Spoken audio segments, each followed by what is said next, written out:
बाळ जन्माला आलं की प्रत्येकजण त्याचा फ्युचरचा विचार करतो. कोणी पोस्टमध्ये पीपीएफ अकाउंट ओपन करतं, कोणी बँकमध्ये आरडी करतं, कोणी इन्शुरन्स पॉलिसीज घेतं. पण यातला योग्य पर्याय कुठला आहे याचा तुम्ही कधी विचार केलेला आहे का?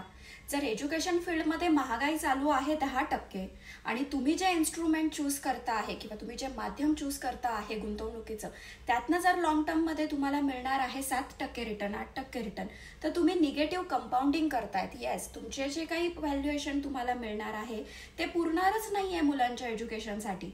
त्यासाठी तुम्ही काय केलं पाहिजे, तर तुम्ही असं इन्स्ट्रुमेंट चूज केलं पाहिजे की ज्यातनं तुम्हाला लॉंग टर्ममध्ये 12% 15% असे रिटर्न्स मिळतील की जेणेकरून तुम्ही पॉझिटिव्हली ग्रोथ करू शकाल. येस, जर महागाई 10% चालू आहे आणि जर तुम्ही 12-15% असे जर इंटरेस्ट कमवणाऱ्या माध्यमातलं जर चूज केलं तर तिथे तुम्हाला 4% 5% पॉझिटिव्ह कंपाऊंडिंग होणार आहे आणि तीच तुमची खरी वेल्थ असणार आहे.